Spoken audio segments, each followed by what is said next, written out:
Today, we are going to be talking about the MCU's newest Disney Plus show, Echo. Is this one of the better MCU shows? Is this show plagued with the issues that the majority of the other MCU Disney Plus shows have? We are going to talk about all of that right now.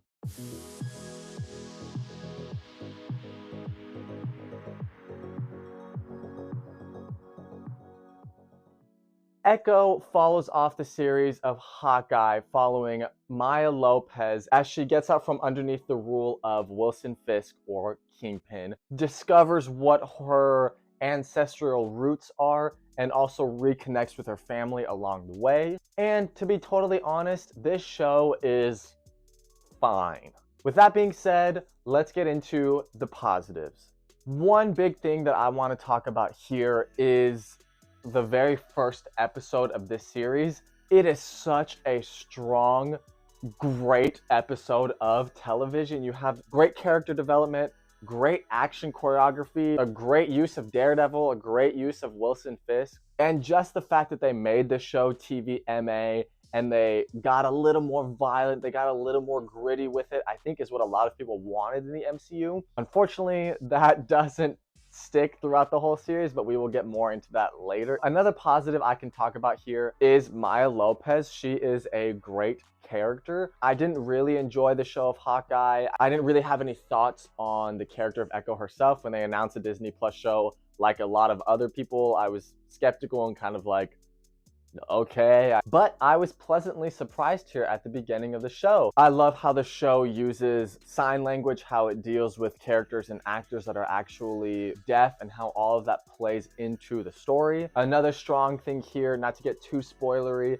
is kind of the origin of Maya Lopez and her family, how you get into her ancestral tree. All of that I thought was very, very interesting. It makes for kind of nice periodic storytelling that they put throughout each episode. The inclusion of Wilson Fisk and Daredevil, to a lesser degree, Daredevil and Echo have a sick fight scene at the very top of this show. And so there's a really great setup here that you have of strong characters, great dialogue, tight action choreography. Those three things being said is what's going to move us into the mixed category. A big standout here is the second episode of this show. Maya returns home to Tamaha, Oklahoma, and the second episode kind of digs more into her relationship with her family, friends, and so naturally it slows down, but the plot is still moving along in this episode. There's a great train action sequence at the end, but from the first to the second episode, I didn't think the slowing down of the plot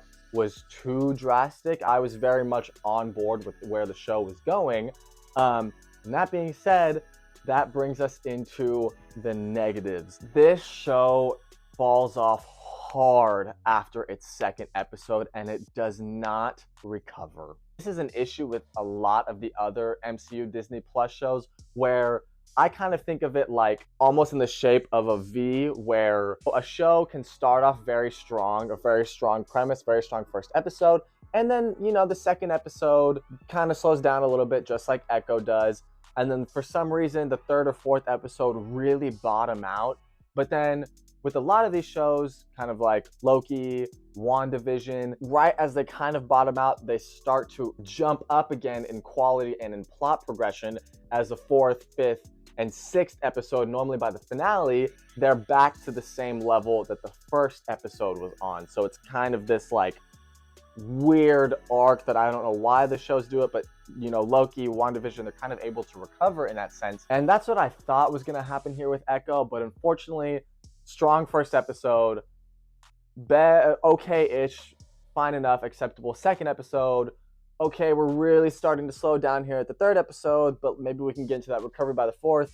No, we're going to slip further down and just not really recover. So this show just has a decline in quality from the beginning down to the end. And just, it's a very peculiar issue, especially in this show, because in the first episode, Maya is fighting the security agents that are working against Fisk in New York City. She's fighting Daredevil, and that's fine. It doesn't need to stay there, because when she goes back to Oklahoma, you still have the big train action sequence at the second episode, and you have some character development. That's fine. As you get to the third episode, though, the big sequence or big plot of that episode is Maya gets kidnapped by people, like normal people that live in Oklahoma, and then she's like fighting them in a roller skating rink. And so it just like, that was very odd to me, because I was like, what an odd difference in what this character is doing. And then to go even further into that, once you get into the fifth episode, it's no longer the same tight action choreography, and it just becomes kind of sloppy and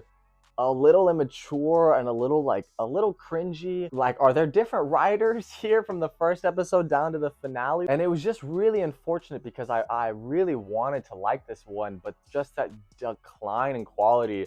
I hope that the MCU can figure out not only their movies, but like how to do television properly. And this show is only 3 hours, and it shouldn't be that hard to keep momentum moving, even if there is a slight dip. Closing this one out is a quick spoiler section. So if you haven't seen the whole show yet, I'll put a timestamp somewhere up here. Skip to that. I know there's talk about like, are the Netflix era shows canon now in the MCU? Like, you know, Daredevil, Jessica Jones, Punisher. I know on Disney Plus they're kind of in the timeline order now. But what confused me about that is the post-credit scene here in this show is Wilson Fisk, Kingpin, gets the idea to run for mayor, which is normal. Like, he does that in comic books, he does that in shows, maybe like the Daredevil, Ben Affleck movie. So if he gets the idea to run for mayor now, but he already ran for mayor in the Daredevil and was mayor in the Daredevil series, are those shows canon? Are they like a multiverse variant? Because then you have Kingpin talking about the hammer that he used to kill his dad, and that was explained in Daredevil. But so, has he not been mayor already? Are we doing like time jumping?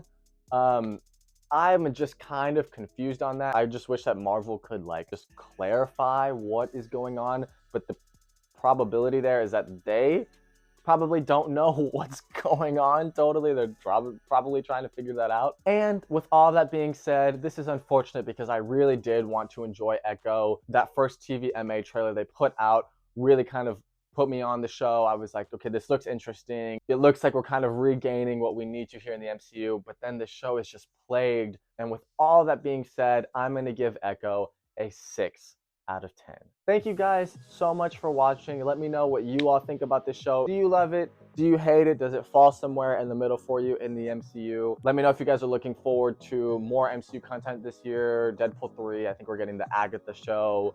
Daredevil Born Again eventually. Thanks so much for watching, you guys, and I will see you guys on the next one.